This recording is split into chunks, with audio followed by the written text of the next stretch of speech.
Issues మీద కోపం వచ్చేసి చైనా అటాక్ చేస్తే 20,000 మంది చైనీస్ సోల్జర్స్ చంపేశారు వియత్నామీస్ సైన్యం. ఆ రోజు నుంచి ఇవాళ 45 సంవత్సరాలు ఒక్క చైనీస్ యుద్ధం భారతదేశం బోర్డర్ తప్ప ఎక్కడా జరగలేదు.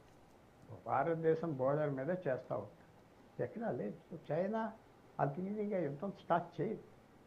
బలం చూపెడుతుంది, బెదిరిస్తుంది, విసిగిస్తుంది, అలసట తీసుకొస్తారు. అలసట వచ్చేసి వదిలేద్దాం అని హండ్రెడ్స్ ఆఫ్ ఇయర్స్ చేస్తారు. ఇప్పుడు ఆల్రెడీ భారతదేశంతో మనకి 65 సంవత్సరాలు మనతో యుద్ధం చేస్తారు. మనం ఎన్నోసార్లు సెటిల్ చేసుకుందామంటే చేద్దాం, మనం ఎందుకు చేయాలి, నెక్స్ట్ జనరేషన్ చేస్తారు, వచ్చే జనరేషన్ చేస్తారు, అలా పాస్ చేస్తారు. చైనీస్ పాలసీ యుద్ధం చేయొద్దు, యుద్ధానికి తయారవు, యుద్ధం చేసేటట్టుగా బిహేవ్ చేయి, అలా సాగని 40 సంవత్సరాలు 100 సంవత్సరాలు ఉన్న మన సిస్టమ్ అలాగే వెళ్తారు. మనుషులు ఉండినా లేకపోయినా సిస్టమ్, చైనీస్ సిస్టమ్ అలాగే వెళ్తారు. వాళ్ళందరూ కరిగిపోయి మాయమైపోతారు కదా ఇతర దేశాలు. కానీ కరెక్ట్ పాలసీ. సో చైనా ఇతరులతో యుద్ధాలు చేయించినట్టుగా బెదిరిస్తుంది, చేయిస్తుంది. ఇరాన్కి పూర్తిగా సపోర్ట్ చేస్తుంది యుద్ధం చేయమని. అలాగే పాకిస్తాన్కి భారతదేశం మీద పూర్తి సపోర్ట్. పాకిస్తాన్తో అమెరికాతో కలిసినా పట్టించుకోదు చైనా. ఎందుకంటే పాకిస్తాన్ ఇండియాకి అంత విరోధం ఉన్నది, ఎవరితో కలిసినా మనకు పర్వాలేదు అని చైనీస్ ఇప్పుడు వరకు సాగింది, ఒకసారి సాగదు. అది ఇప్పుడు ఫ్యూచర్ ఎలాగుంటుంది, ఫ్యూచర్ అంతా ఇలాగే ఉంటుందా, ఉండదు, మారిపోతుంది. ఎలా మారుతుందో మనం ఎవరు ఎక్స్పెక్ట్ చేయలేము. ఇలా సైన్యాలు ఉంటాయా, కొత్త సైన్యాలు వస్తాయా, సైన్స్ అండ్ టెక్నాలజీ పూర్తిగా చేసుకుంటుందా, అంతా ఆప్ చేయగలదా మనం ఇంకా చెప్పలేము. కానీ టెక్నాలజీ చాలా ఫాస్ట్గా వెళ్ళిపోతుంది. చైనీస్ ఆ టెక్నాలజీకి మాస్టర్స్గా కూడా ఉన్నారు. అలా యుఎస్ విషయానికి వస్తే ట్రంప్ అడ్మిన్ గురించి కిమ్ ఎలా అంచనా వేస్తున్నారంటారు వాళ్ళ వైఖరిని? వీళ్ళ ఈ వరుస మిజైల్ పవర్ షోస్ వీటి ద్వారా ట్రంప్కి అసలు కిమ్ ఏం మెసేజ్ ఇద్దాం అనుకుంటున్నారు సార్ డైరెక్ట్గా? ఒక మెన్షన్ చేస్తే బాగుండు. జూన్ 2018లో first time Trump and Kim కలిసారు సింగపూర్లో. ఎవరు అమెరికన్ ప్రెసిడెంట్ అప్పటి వరకు కలవలేదు. నార్త్ కొరియాతో 1952 నుంచి విరోధం ఉన్నది. 48 + 20 70 సంవత్సరాలు ఎవరు మాట్లాడలేదు కూడా. కిమ్తో కలిసాడు సింగపూర్. ఏదో న్యూక్లియర్ బాంబులని వదిలేయి తీసుకెళ్దాం, మీ మీద శాంక్షన్స్ వస్తామంటే ఆలోచిస్తామని ఒప్పుకోలేదు. మళ్ళీ జనవరి ఫిబ్రవరి 2019లో మళ్ళీ కలిశారు. వియత్నాంలో ఏదో మీటింగ్ జరిగితే అక్కడ కలిశారు కిమ్ అండ్ డొనాల్డ్ ట్రంప్. ఇది ఆశ్చర్యమైన విషయం.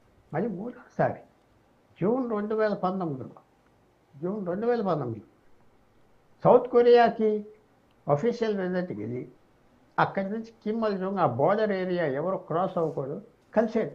ఫస్ట్ అమెరికన్ ప్రెసిడెంట్ అసలు నార్త్ కొరియాలో అడుగు పెడతాం, సరదాగా కిమ్తో నీ దేశంలో అడుగు పెడుతున్నానని పెట్టి 5 నిమిషాలు ఉండి వచ్చాడు. కిమ్ డొనాల్డ్ ట్రంప్ అంత సీరియస్గా తీసుకోడు.